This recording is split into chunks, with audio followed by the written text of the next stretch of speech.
Então, olá, André e Marco, obrigada por terem vindo. Hoje à tarde o Porto Pós-Doc vai passar uma retrospectiva integral do vosso trabalho e entre a nossa necessidade de consolo de 2007 e Pedro, 2016, passaram-se quase 10 anos. Para quem está de fora, esta mostra sugere uma espécie de unidade, tanto a nível formal como a nível temático.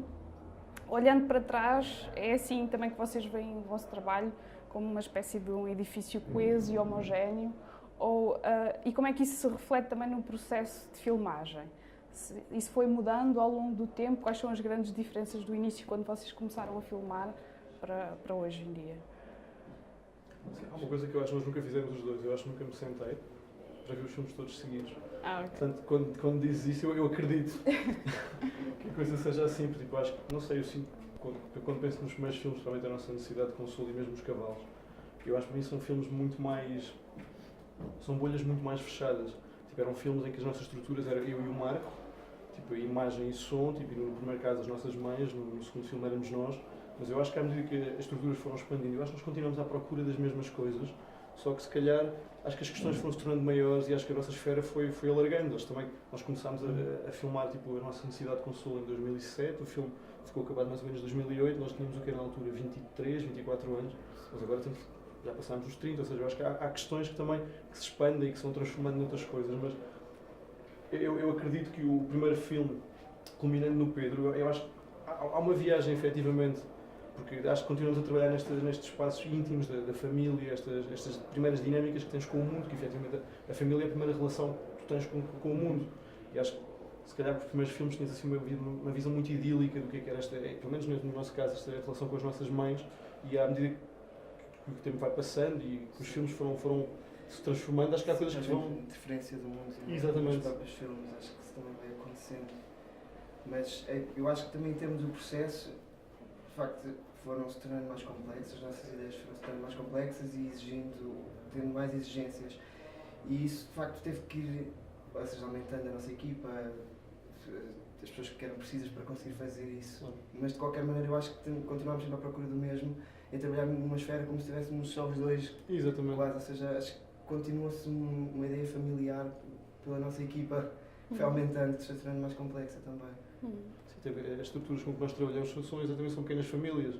Tipo, raramente temos elementos estranhos na rodagem. Tipo, felizmente até agora temos conseguido trabalhar sempre assim, com equipas, além de pequenas, com pessoas que nos são muito próximas. E acho que tem sido um privilégio. Sim. O título desta mostra é Da Intimidade. E este pode ser visto como o foco central ou agregador dos vossos filmes. Aliás, vocês já referiram isso agora na primeira questão. Como eu vejo, a intimidade é como uma espécie de um território permeado por barreiras. Uma barreira que constrói quem está dentro da relação para aqueles que estão fora e uma barreira que a câmara de filmar de alguma maneira invade ou até pode entender-se como uma violação dessa intimidade.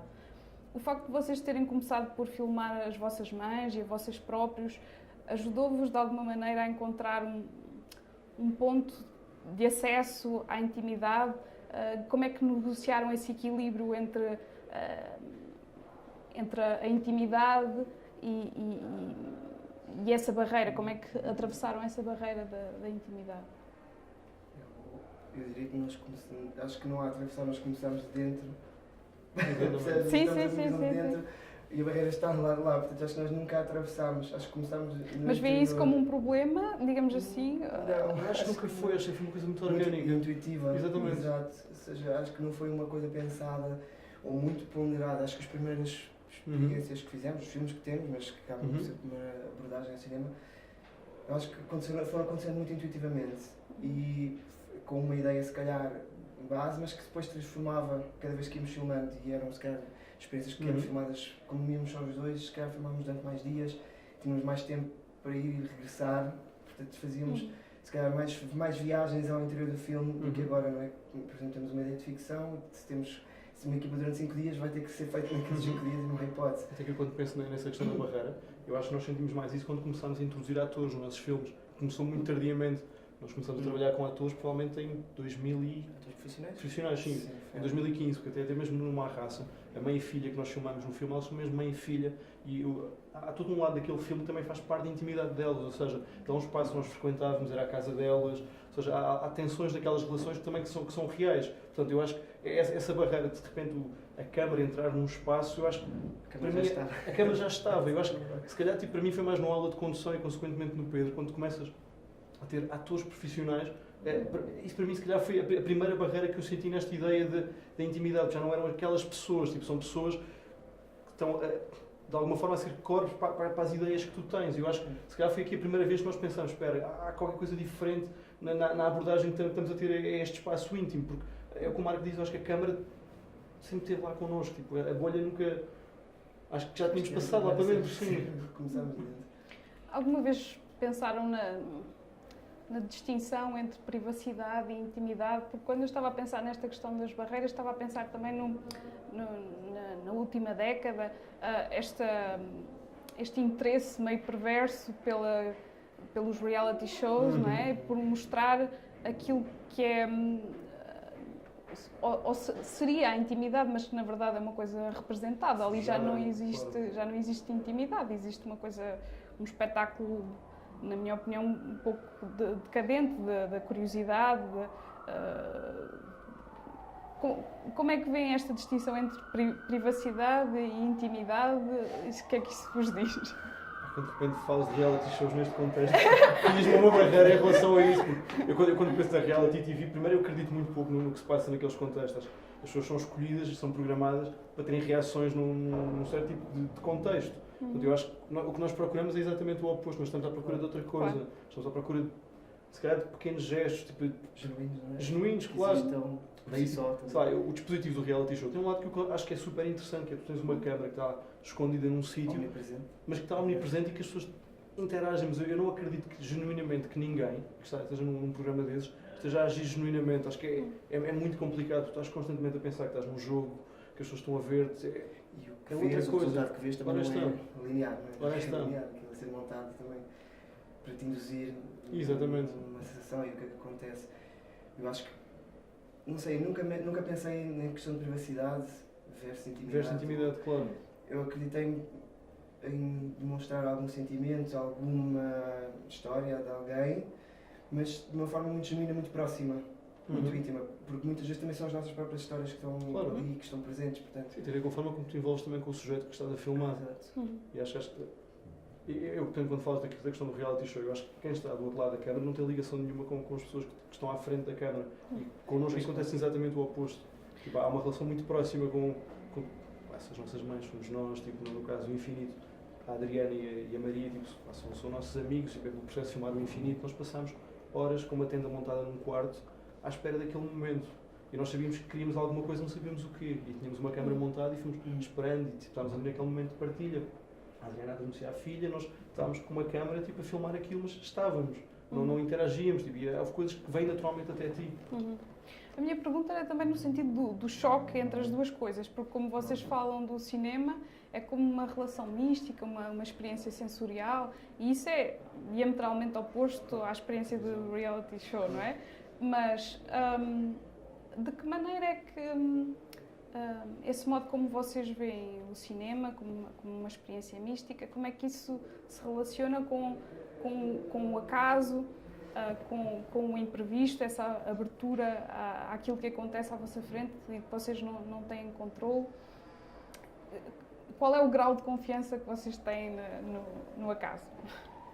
Eu acho que o universo está literalmente nas tintas para aquilo que tu queres fazer.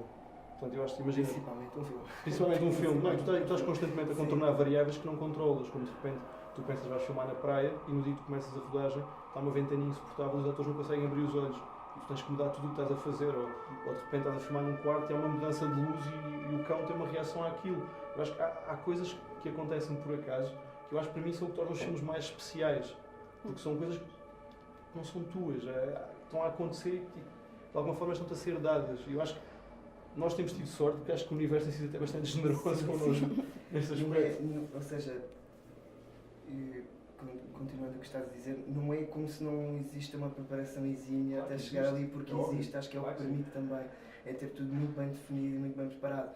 Eu acho que depois, chegando àquele momento em que as coisas se calhar não são exatamente o que seriam ou o que tu esperas, se calhar saberes puxar isso até ti e incorporar isso no filme, porque muitas vezes é isso, não consegues controlar tudo, mesmo com o ator, mesmo com tudo, muitas vezes tens tudo escrito, mas não é depois, ou seja, a tua visão não é o que está transposto no ator ou no que está a acontecer à tua frente. O decor não está exatamente igual, ou há sempre, é uma adaptação constante. Acho que até na montagem, tens que ir sempre olhando para o filme e tentando ver o que é que ele está a dizer, e não tentar impor tudo. Ainda sobre esta questão do controle ou não, como é que vocês lidam com os constrangimentos de tempo? Até agora eu sei que têm tido muito pouco tempo para a rodagem, os constrangimentos financeiros também, mas à medida que o tempo vai passando e que vai havendo uma maior profissionalização da equipa, a equipa vai ficando maior. Eu sei que, por exemplo, na última curta que vocês filmaram,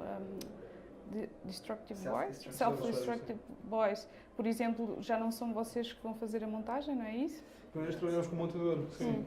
Como é que vocês estão a lidar com essa espécie de delegar certas tarefas para outras pessoas? Com a montagem foi a primeira vez, mas foi assim uma promessa que tinha sido adiada, porque já é o Francisco Moreira, com quem já tínhamos estado uma vez em Berlim. Há 10 anos quase. Exato, quase há 10 anos. Estivemos juntos e tivemos assim uma semana muito incrível, foi muito engraçado e ficámos amigos desde aí, mas depois, lá está, os processos tinham sido sempre tão fechados e tão bolha, quando precisámos de ajuda de alguém, já não era justo pedir o montador para vir, ou seja, já estava tudo se calhar demasiado delineado, demasiado fechado. E eu acho que também estar a pedir uma opinião a alguém, mas quase não podendo mexer no filme, não faria sentido. Não faz sentido. Só que acho que chegámos a um ponto em que já é demais, ou seja, acho que tem que haver algum afastamento do objeto. E então foi uma relação muito natural, foi assim mesmo, para mim foi um alívio. Mas já está terminada a montagem? Já está terminado. E foi depois, ou seja, foi um processo curioso em que também quase não nos sentámos em frente ao computador, conversámos muito sobre o filme em idas, ou seja, ele trabalhava no filme, nós, porque o tempo lá está, não podemos garantir também que ele pudesse trabalhar connosco um tempo seguido, tudo foi trabalhando entre as suas disponibilidades e nós com as nossas, portanto íamos vendo o filme, nós íamos fazendo comentários, ele fazia os dele e acho que chegámos muito rapidamente ao que o filme poderia ser, mas quer dizer, já vem de antes esta questão, porque a partir do momento em que trabalhamos como diretor de fotografia... claro, as coisas mudam também, claro que sim. As coisas acabam por mudar, ou seja... Até que eu acho que nos aconteceu um bocado, o Pedro. Fomos nós que montámos o filme, e acho que nós montámos o filme passado muito pouco tempo, temos acabado de filmar, e acho que ainda estávamos muito presos, se calhar, a algumas coisas da rodagem, e acho que nós gostamos imenso até encontrarmos a montagem do filme. Eu falo por mim, eu fiquei traumatizado com a montagem desse filme, foi mesmo difícil, porque nós começámos a ter uma versão com 26 minutos e acabámos com uma versão de 20, e o filme está igual. Só que foi uma questão de ajuste de tempos, foi mesmo difícil. E depois disso eu disse ao Marco, eu para mim já chega, não consigo continuar a montar os filmes. Eu adoro, só que acho que tens que abrir, os filmes têm que ser abertos para o mundo, para outras pessoas, e acho que eu gosto imenso da interferência do Francisco neste filme. E acho que faz mesmo sentido, porque eu acho que às tantas o que começa a acontecer, eu falo por mim, eu sou um bocado obsessivo, e eu trabalho de forma obsessiva, e eu se estiver a montar, eu quero montar todos os dias, e quero estar todas as horas em cima daquilo, ao ponto de já não ter distanciamento, sim. E acho que esta experiência deste último filme foi muito diferente. Eu sei que nós começámos a preparar o filme, a semana antes da rodagem, nós fomos para a Grécia, fomos com um lab de escrita do Sundance, portanto, agora estamos a escrever a nossa primeira longa, e nós chegámos domingo à noite a Lisboa e começámos a filmar segunda-feira de manhã, ou seja, a última semana antes do começo da rodagem, nós nem sequer estávamos em Lisboa, nós nunca tínhamos feito isto. E eu sou completamente control freak, eu nem sei como é que isto foi possível, mas nós chegámos de manhã, segunda-feira, parecia uma equipa, chegamos ao decor e começámos a filmar. E foi incrível, nós nem sequer tínhamos metade do filme planificado. Foi assim, a loucura, mas foi fixe.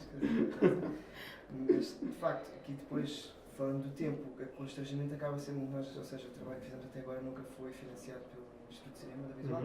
Portanto, tem sido um investimento pessoal, também do que tem trabalhado connosco até agora, na maioria. Portanto, temos que reduzir ao máximo o tempo, não é, que podemos depender das pessoas que nos podem ajudar.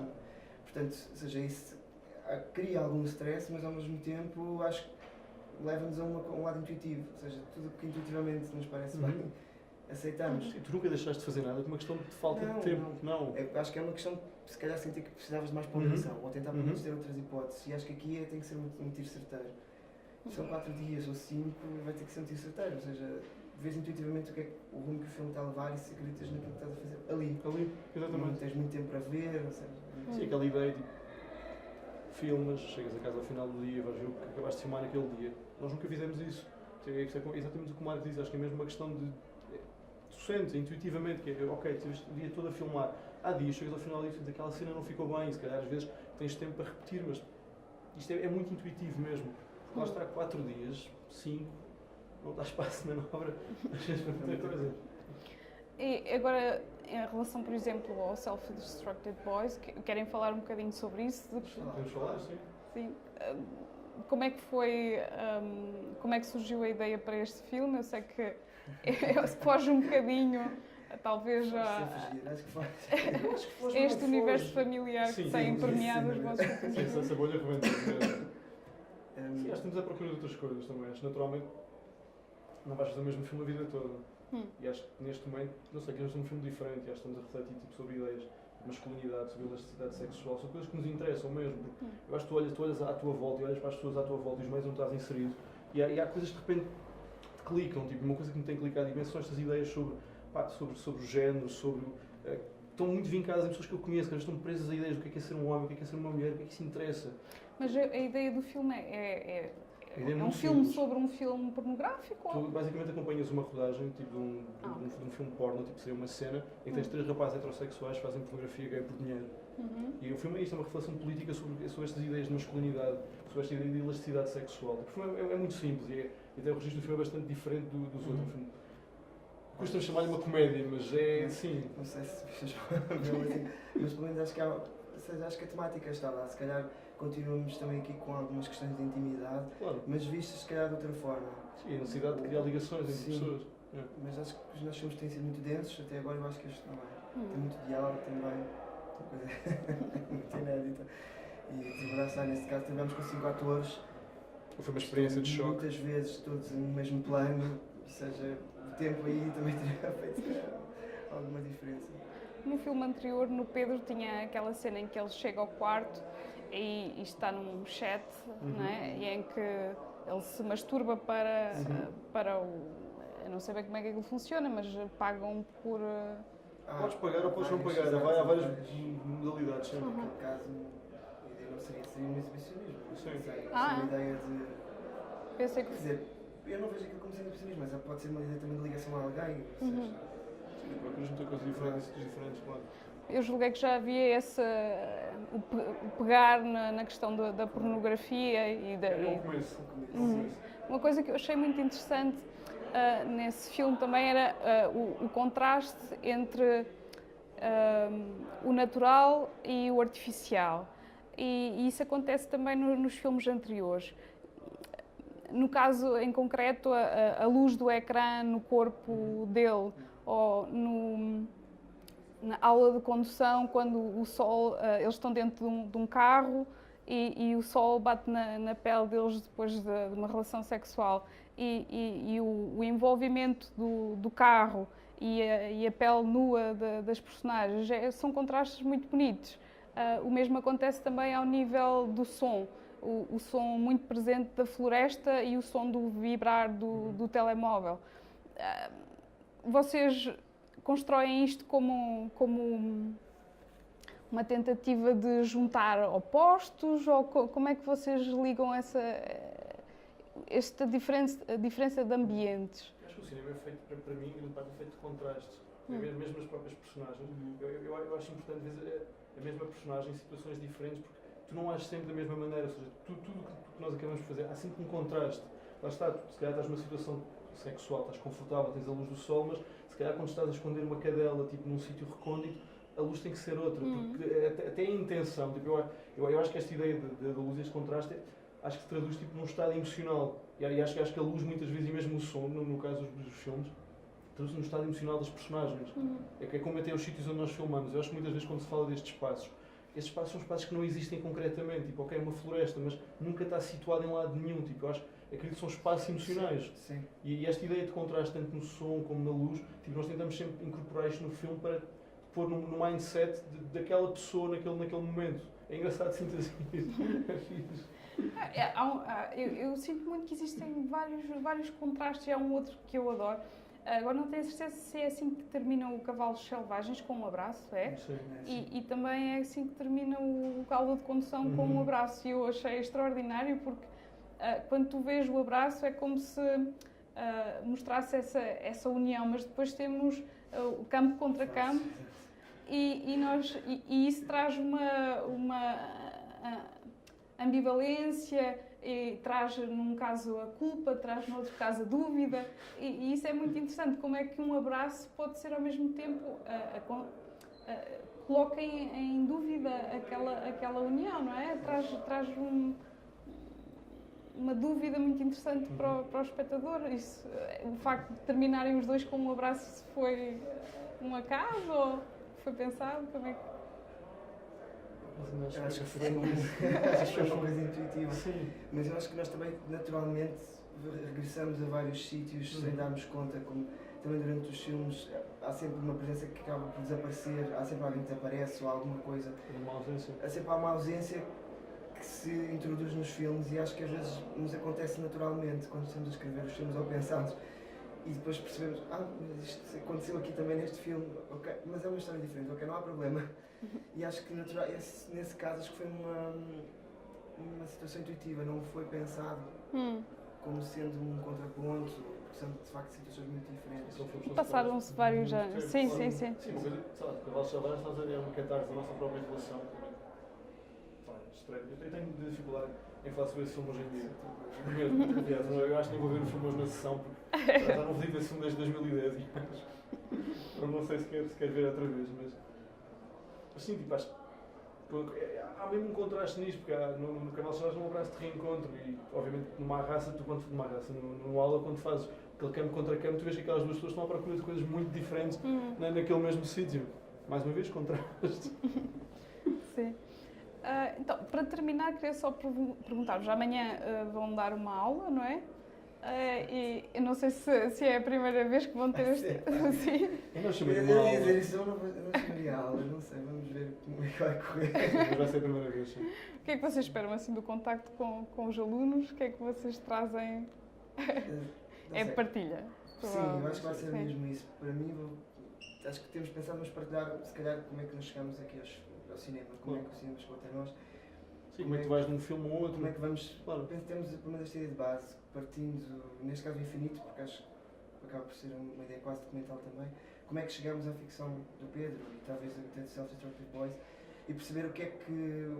Ou seja, que percurso é que permitiu isto, como é que chegámos a cada ideia, se calhar, qual foi o tipo de abordagem. Questões é que se levantaram Questões é que se levantaram e acho que se calhar pode ser mais isto que temos para partilhar.